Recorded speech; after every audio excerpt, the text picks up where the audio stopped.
느헤미야는 1장에서 기도하고 2장에서 준비하고 3장에서 하나님 나라의 성벽을 건축하기 시작했습니다. 모두가 함께 했습니다. 그리고 맡겨진 사명을 감당했습니다. 내게 맡겨진 부분을 힘을 다해 재건했습니다.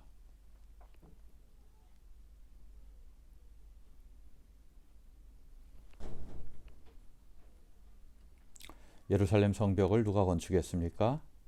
먼저 제사장이 건축했습니다. 3장에서는 느헤미야가 보이지 않습니다.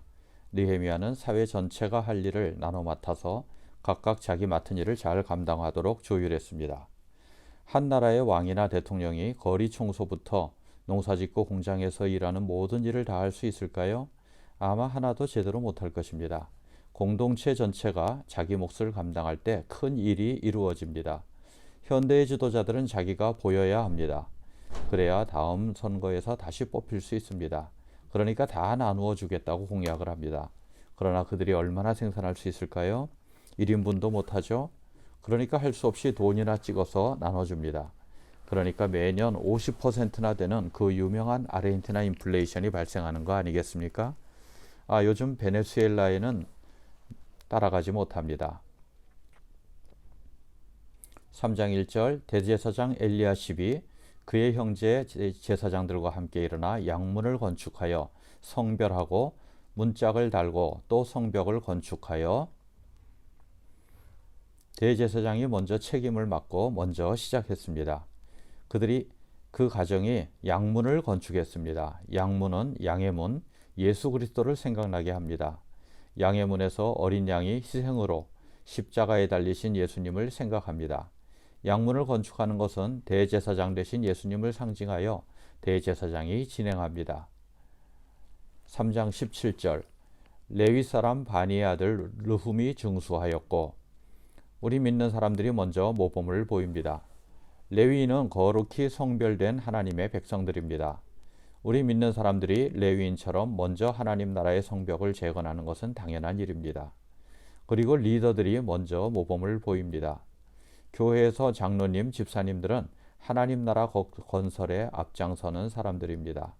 그러나 함께하지 않은 높은 사람들이 있었습니다. 3장 5절 그 다음은 드고아 사람들이 중수하였으나 그 귀족들은 그들의 주인들의 공사를 분담하지 아니하였으며 드고아 귀족들은 자기들의 맡은 사명을 감당하지 않았습니다. 본래 귀족들은 사회의 리더로서 솔선수범하고 모범을 보이며 앞장서는 사람들입니다. 하지만 그들은 그렇게 하지 않았습니다. 세상의 지도자가 하나님 나라의 지도자는 아닙니다. 그들의 악명은 영원히 남아 전해집니다. 같이 가지 않는 자들은 승리의 날에 함께하지 못합니다. 또 지도자의 권리와 권력은 누리면서 책임은 다하지 않는 자들이 있습니다. 믿는 사람들은 세상의 지도자들로서 자기 책임을 다합니다. 또 교회의 지도자들은 먼저 자기를 희생할 줄 압니다. 3장 12절 살룸과 그의 딸들이 중수하였고 여자들도 함께 했습니다. 살룸의 딸들은 나는 여자니까 하고 뒤로 물러서지 않았습니다. 아르헨티나 여자들은 뒤로 물러서지 않습니다. 여자 대통령도 2번이나 당선되었습니다. 페론 대통령의 부인이었던 이사벨 대통령과 전 대통령인 크리스티나입니다. 선교지에서도 보면 자녀를 낳고는 떠나가 버린 무책임한 남자들을 대신해서 자녀들을 키우는 어머니들의 강인한 모습이 많이 보입니다. 그래서 그들에게 하나님 아버지는 존재는 하지만 나를 버린 아버지의 이미지가 무의식 가운데 작용합니다. 반면에 성모 마리아는 끝까지 나를 키워낸 어머니의 이미지가 작용합니다. 선교의 장애가 되는 사회현상입니다. 온전한 가정이 온전한 신앙인의 토양입니다. 3장 10절 여다야가 자기 집과 마주 대한 곳을 중수하였고 자기 집 앞을 건축했습니다. 그 위대하고 대단한 하나님의 나라를 세우는 일에 이 연약한 내가 무엇을 할 수 있을까요? 내 눈앞에 보이는 작은 것 하나를 감당하는 것이 바로 하나님께서 나 같은 것에게 원하시는 일입니다. 80억 인류가 아니라 한 영혼을 위하여 기도하고 돌보는 일입니다. 3장 23절 아사랴가 자기 집에서 가까운 부분을 중수하였고 또 자기 집 가까운 곳을 건축했습니다. 성벽은 우리 집에서 좀 멀리 있어 하고 변명하지 않았습니다. 내가 힘 닿는 대로 가장 가까운 곳으로 가서 거기서 내 몫을 다했습니다.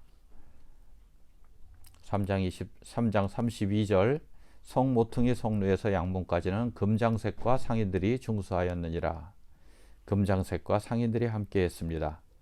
당시 주민들 대부분은 농업과 목축업에 종사했습니다. 당시 유대인들은 농업과 목축업에 종사했습니다. 그래서 그들의 직업은 따로 언급하지 않았습니다. 하지만 수가 적은 상공업에 종사하는 사람들이 건설에 동참한 일은 적어두었습니다. 공업에 종사하는 사람들도 동참했습니다. 우리 직종은 소수파니까 할 일이 없다 말하지 않았습니다. 우리도 우리 몫을 감당했다고 했습니다. 상인들도 함께 했습니다. 상인들도 마찬가지입니다. 아르헨티나의 한인들은 대부분 상업에 종사하고 있습니다. 오늘 말씀은 모든 직종의 종사자들이 다 하나님 나라 건설에 동참했다고 말하고 있습니다. 대제사장과 제사장들이 성벽 건축에 앞장섰습니다. 높은 사람과 낮은 사람이 함께 했습니다. 남자도 여자도 성을 쌓았습니다. 힘 있는 집안은 넓은 지역을 맡았고 약한 사람은 좁은 구역을 맡았습니다. 성벽 가까이 사는 사람은 자기 집 앞을 쌓았고 멀리 사는 사람은 개중 가까운 곳을 담당했습니다. 대부분은 농사짓고 양치는 사람이었지만 수공업에 종사하는 사람도 상인도 성벽을 수리하러 같이 갔습니다. 하나님은 우리에게 하나님 나라를 다시 세우라고 명령하십니다. 그리고 우리 각자에게 구역을 맡겨 주셨습니다. 내가 맡은 구역은 어디입니까? 그리고 나는 내게 맡겨진 성벽을 쌓고 있습니까? 내 몫을 감당하는 저와 여러분에게 하나님의 크신 은혜가 함께 하실 줄 믿습니다.